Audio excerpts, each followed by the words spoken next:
श्रोताओं, आज हम मना रहे हैं विश्व ट्रॉमा दिवस और इस महत्वपूर्ण विषय पर बातचीत के लिए हमारे बीच हैं डॉक्टर रीना सिंह, जो कि शहर के जाने माने प्रतिष्ठित अस्पताल में इमरजेंसी स्पेशलिस्ट हैं। डॉक्टर रीना सिंह, आपका बहुत बहुत स्वागत है आज के इस कार्यक्रम में। सबसे पहले हम आपसे यही जानेंगे कि वर्ल्ड ट्रॉमा डे क्यों मनाया जाता है, इसके पीछे क्या उद्देश्य है। सबसे पहले तो thank you so much for having me here. World trauma day 17 अक्टूबर 2011 से मनाया जा रहा है। इसका प्रमुख उद्देश्य है कि जो लोग ट्रॉमा से ग्रसित हो चुके हैं उनको सिंपैथी एम्पैथी देने के लिए, एंड सेकेंडली आगे हम ऐसा क्या कर सकते हैं कि इससे बचा जा सके ट्रॉमा से। इसको ध्यान में रखते हुए हम वर्ल्ड ट्रॉमा डे बनाते हैं। ट्रॉमा से क्या समझे एक आम श्रोता? जगह जगह हम देखते हैं ट्रॉमा सेंटर लिखा होता है। ट्रॉमा बेसिकली अगर मैं आपको सिंपल लैंग्वेज में समझाना चाहूँ तो जब भी आपको कोई ऐसी इंजरी हो, रोड ट्रैफिक एक्सीडेंट हो गया आपका, गाड़ियों का खाई में गिरना या कोई भी ऐसी चोट जिसमें पेशेंट को जान का खतरा हो सकता है, वो सारी चीज़ें ट्रॉमा है। ट्रॉमा को बहुत सारी चीज़ों में डिवाइड किया गया है, जैसे कि आपको कोई चोट लग गई, किसी का एक्सीडेंट हो गया, कोई गिर गया, ये सारी चीज़ें ट्रॉमा के अंदर आती हैं। कई बार ऐसी दैवीय आपदाएं भी आती हैं, प्राकृतिक आपदा, तो क्या ये भी ट्रॉमा से जुड़ी हैं? ऑफ कोर्स डिज़ास्टर, जैसे हम उत्तराखंड में रहते हैं, हमारा क्षेत्र बहुत ही प्रोन है डिज़ास्टर के लिए। नेचुरल डिज़ास्टर हम देख सकते हैं कि यहाँ पर अर्थक्वेक्स आते हैं जी। बहुत सारे टाइम, जैसे कि हम सब जानते हैं केदारनाथ आपदा,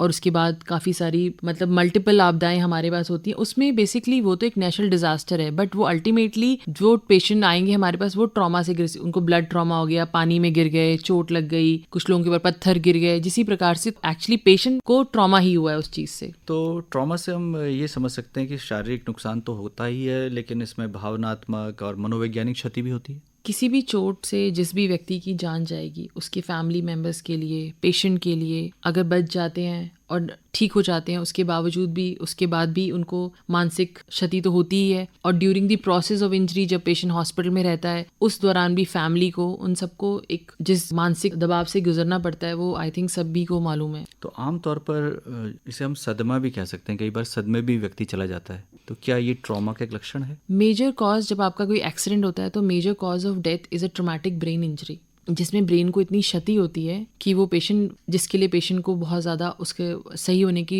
जो संभावना है वो काफ़ी कम होती है। तो traumatic brain injury is a major, बहुत बड़ा कॉज है डेथ का because of trauma. So that is one of those thing. तो क्या ट्रॉमा के समय अलग अलग व्यक्ति अलग अलग तरीके से प्रतिक्रियाएं देते हैं, उनका रिएक्शन रिस्पॉन्ड अलग अलग होता है? ऑफ कोर्स एक्चुअली मैं यहाँ पर सबसे पहले इंपॉर्टेंट बताना चाहती हूँ कि ट्रॉमा में जब आप, जो लोग हमारे पास आते हैं वो 3 तरीके से आते हैं। आपको जानकर बहुत हैरानी होगी कि वर्ल्ड वाइड अगर आप सोचो, जितने लोग हम सोचते हैं डेंगू से लोग मर गए, कोविड से लोग मर गए, डेथ हो गई, आप अगर कोविड, डेंगू, सारी इन्फेक्शन, मलेरिया, इन सब की डेथ्स को मिला लेंगे, उससे कहीं गुना ज़्यादा हर साल लोग रोड ट्रैफिक एक्सीडेंट से जान जाती है। तो आई थिंक हमारी यंग जनरेशन को जानने की ज़रूरत है कि हम ऐसा क्या करें कि इसे प्रिवेंट कर सकें। जो ट्रॉमा में डेथ होती है वो मेजरली 3 प्रकार से हम करते हैं। जो तुरंत हो जाती है, कुछ दिनों में होती है और कुछ महीनों में होती है। तो जो तुरंत होती है वो मेजर कॉज है। अप्रॉक्सीमेटली 60% लोग तब तुरंत मर जाते हैं। तो उसमें हम ज्यादा कुछ कर नहीं सकते, उसे बचाने के लिए हमें प्रिवेंशन ही करनी पड़ेगी। और प्रिवेंशन का मतलब है आप ट्रैफिक रूल्स को फॉलो करिए, आप सेफ्टी गियर पहनिए, आप फोन ना यूज करें, स्पीड ओवर स्पीडिंग ना करें। और जैसे हम पहाड़ी क्षेत्र में हैं तो हमें ट्रैफिक रूल्स को बहुत ही कॉशियसली फॉलो करना पड़ेगा, क्योंकि आपको ओवरटेकिंग नहीं करनी है, हमेशा रात में डिपर देना है, ओवर जितनी संख्या होनी चाहिए वाहनों में उतनी ही होनी चाहिए। क्योंकि मैं आपको बताऊं, लास्ट अप्रैल को हमारे पास बस गिर गई थी मसूरी में, उससे पहले लास्ट ईयर एक बस हमारे पास बद्रीनाथ के पास गिरी थी। सो ऐसे मल्टीपल एक्सीडेंट्स होते हैं हमारे उत्तराखंड में। तो उनसे बचने का एक ही तरीका है कि हम रूल्स एंड रेगुलेशन फॉलो करें। जी, नशा भी क्या एक कारण है? बिल्कुल, नशा बहुत बड़ा कारण है, क्योंकि लोग सोचते हैं कि भाई हम चला लेंगे गाड़ी। आपने बहुत सारे लोगों को देखा होगा कि मैं चला सकता हूँ, मुझे कोई परेशानी नहीं होती। बट मैं हमेशा जब भी आप मुझे बुलाते हैं तो अक्सर हम इसी चीज़ के बारे में बात करते हैं कि जब आप ड्रिंक करते हैं तो आपको ऐसे लगता है कि आप चला लेंगे, लेकिन जो आपका रिस्पॉन्स टाइम होता है वो ब्रेन उतना जल्दी जज नहीं कर पाती। कि आपने मुझसे सवाल पूछा, मैंने तुरंत जवाब दे दिया, लेकिन यही अगर कोई किसी आप जिसने नशा कर रखा उससे पूछेंगे तो थोड़ा समय लगेगा। उस व्यक्ति को ये नहीं पता। ऐसे ही आप जब ड्राइव करें तो डिसीजन में आपको समय लग जाएगा, और during driving fraction of seconds, मतलब क्षण भर की देरी भी जानलेवा हो सकती है। तो ये चीज बहुत जरूरी है। अब हम बात करते हैं कि यदि हम उत्तराखंड की बात करें तो उत्तराखंड में ट्रॉमा सेंटर्स की क्या स्थिति है, क्योंकि वेल इक्विप्ड होने चाहिए और हर स्थान पर होने चाहिए। ये बहुत ही मतलब दुख की बात है, पर I think government must be working on it, कि बहुत ही कम ट्रॉमा सेंटर्स हैं हमारे उत्तराखंड में, देहरादून और ऋषिकेश, और अगर आप और पहाड़ी क्षेत्र में जाएं तो मेरे ख्याल से श्रीनगर मेडिकल कॉलेज, यही हमारे पास मेजर जगह है जहाँ पर ट्रॉमा सेंटर है। उसके अलावा ज़्यादा ट्रॉमा सेंटर है नहीं, क्योंकि एक ट्रॉमा सेंटर होने के लिए आपको एक वेल इक्विप्ड इमरजेंसी डिपार्टमेंट होना चाहिए, आपके पास एनेस्थेटिक होने चाहिए, आपके पास सर्जन होने चाहिए कि जो भी जरूरत पड़े आप तुरंत उसको पेशेंट को ट्रीट कर सके। और हमारे उत्तराखंड में लास्ट जो हमारे पास रिपोर्ट है, अप्रॉक्सीमेटली 900 से 1000 भी ज़्यादा डेथ होती हैं पर ईयर, तो एक बहुत बड़ा नंबर है हमारे पास। सो गवर्नमेंट इस पे काम कर ही रही है मेरे ख्याल से, लेकिन ये क्योंकि हमारे यहाँ पर प्रॉब्लम है कि अगर हम एम्बुलेंस भी कॉल करते हैं हमारे, हालांकि 108 काफ़ी अच्छा है हमारे लेकिन उनको भी पहाड़ी क्षेत्र में जाने में समय लगता है, तो एक चीज़ थोड़ी लिमिटेशन है हमारे पास बिकॉज ऑफ उत्तराखंड टेरेन, तो ये कंसर्न है हमारा पॉइंट। बाकी तो we are working on it. आपने कहा कि सरकार इसमें कार्य कर रही है और ये बेहतर सुविधाएं उपलब्ध होनी चाहिए। आपने कहा कि युवा इससे ज़्यादा पीड़ित होते हैं, ट्रॉमा एक्सीडेंट ज़्यादा होते हैं, तो ये बड़ी संख्या है, तो इस पर ध्यान देने की आवश्यकता है। वेरी अनफॉर्चुनेट और दुर्भाग्य की बात है कि जो मेजर डेथ होती है ट्रॉमा से वो 14 ईयर्स से लेके 45 ईयर्स तक होती हैं, जो कि सबसे प्रोडक्टिव एज ग्रुप होता है, सबसे यंग जनरेशन है। सो अगेन हम उसी चीज़ पे आ जाते हैं कि prevention is better than cure, जो हमेशा से हम जानते हैं। और ट्रॉमा में सबसे इम्पॉर्टेंट यही है कि सबसे पहले तो हम ऐसी कोशिश करें कि एक्सीडेंट हो ही ना, और अगर हो गए हैं तो जल्दी से जल्दी उन्हें इक्विप्ड ट्रॉमा सेंटर लेके जाएं ताकि उनका ट्रीटमेंट हो सके।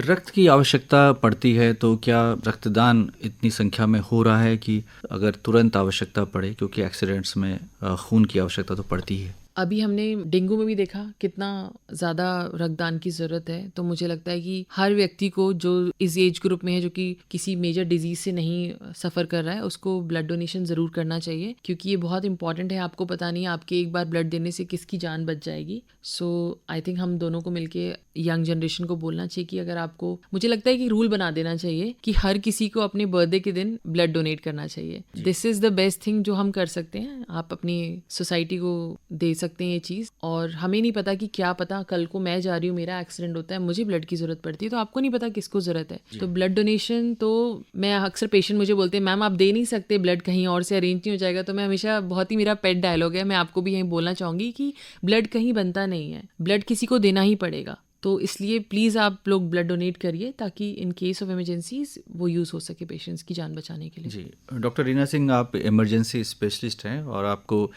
ऐसे कई मामले देखने को मिले होंगे, तो क्या खास गुण होने चाहिए इमरजेंसी स्पेशलिस्ट के अंदर, और जो व्यक्ति ट्रॉमा में है उसके परिजनों की क्या भूमिका है इसमें? अगर हम देहरादून की बात करें, आपको अंदाज़ा भी नहीं होगा कि हम अप्रॉक्सीमेटली हर दिन एक ट्रॉमा पेशेंट देखते हैं, मतलब जो सिवियरली इंजर्ड है। छोटा मोटा ट्रॉमा आप छोड़ दीजिए, क्योंकि हमारे देहरादून में बहुत सारे कॉलेजेस हैं, बहुत यंग जनरेशन है जो बहुत ड्राइव फास्ट करते हैं और ट्रैफिक रूल्स भी फॉलो नहीं करते, एंड नशा भी रीज़न हो सकता है। So as a emergency physician हम तुरंत, action is very important, quick action, recognizing कि क्या इंजरी है, सीटी स्कैन कराना है पेशेंट का, अगर ब्लड की ज़रूरत है तो ब्लड देना है, आईसीयू में एडमिट करना है पेशेंट को, अगर पेशेंट को सर्जरी चाहिए तो तुरंत उसको ओटी शिफ्ट करना है। ये सारी सुविधाएं उपलब्ध होनी चाहिए अस्पताल के अंदर। और एक इमरजेंसी फिजिशियन को तुरंत आपको देखना है पेशेंट को, कोई उसको फ्रैक्चर तो नहीं है, कोई ब्रेन इंजरी तो नहीं है, उसका तुरंत अल्ट्रासाउंड करके देखना है कहीं ब्लीडिंग तो नहीं हो रही है। सो ये सारी चीज़ें होने के बाद बहुत ही क्विक एक्शन चाहिए ट्रॉमा में बचाने के लिए, और एक जान बचाने के लिए आपको पूरी एक आर्मी चाहिए होती है। So that is one thing. जी, इसमें जो परिजन हैं, जो उसके निकटवर्ती हैं मरीज़ के, उनकी क्या भूमिका होती है, उनकी क्या अपेक्षा करते हैं उनसे आप?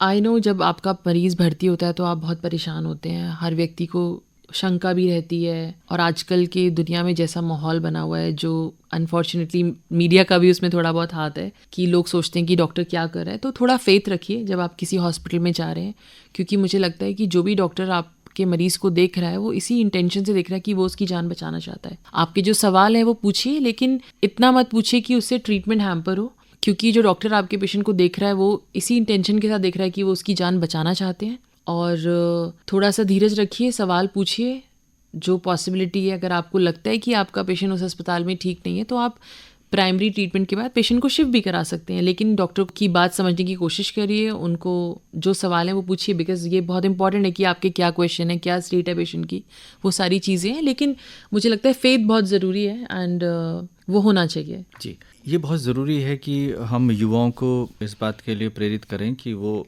नियमों का पालन करें। और हम देख रहे हैं कि कोशिशें होती हैं, लेकिन वो जो रोमांच वाली बात है, युवा उसमें बह जाते हैं और ऐसे एक्सीडेंट्स कर लेते हैं। समय की क्या महत्ता है ट्रॉमा केसेस में? कितनी जल्दी एक पेशेंट को अस्पताल तक पहुंचाया जाना चाहिए? इसमें जितनी जल्दी से हो सके उतनी जल्दी, एज सून एज पॉसिबल। आप जितनी जल्दी पेशेंट को बचाकर उसको हॉस्पिटल पहुंचा देंगे, उसकी जान बचने की चांसेस उतने ज़्यादा बढ़ जाएंगे। एक ऐसे बाई स्टैंडर्ड हम कर सकते हैं कि अगर कहीं किसी को ब्लीडिंग हो रही है तो आप उसको जो भी अवेलेबल चीज़ है उससे आप बांध दीजिए ताकि ब्लीडिंग ना हो। कोशिश करिए कि गर्दन को ज़्यादा ना हिलाएं, क्योंकि कभी कभी हमारी गर्दन की हड्डी अगर टूट गई है और अगर हमने ज़्यादा मरीज़ को हिलाया डुलाया तो ऐसा हो सकता है कि वो ज़िंदगी भर के लिए अपाहिज हो सकता है। तो उस कंडीशन में हम सबको यही बताते हैं ट्रॉमा में कि अगर आपके आसपास कहीं एक्सीडेंट हुआ है तो सबसे पहले आप एम्बुलेंस कॉल करिए नियरेस्ट हॉस्पिटल को, नहीं तो हमारे क्षेत्र में 108 एक अच्छी भूमिका निभाता है। आप 108 कॉल करिए। एटलीस्ट हमारी सिटी में देहरादून में तो काफ़ी एक्टिव है और बाकी सब जगह भी आप एम्बुलेंस कॉल करिए। और या फिर अगर आपको 108 नहीं मिल रहा तो आपको जो भी नियरेस्ट हॉस्पिटल है वहाँ कॉल करिए, जो नंबर अवेलेबल हो। जहाँ कहीं से ब्लीडिंग हो रही है उसको कोशिश करिए कपड़े से बांध के रोकने की। अगर कोई हड्डी टूट गई है तो उसको कुछ नहीं ज़्यादा छेड़ना है, मरीज़ को ज़्यादा मत छेड़िए, गर्दन को ज़्यादा मत हिलाइए और जितनी जल्दी हो सके उन्हें अस्पताल पहुँचाइए।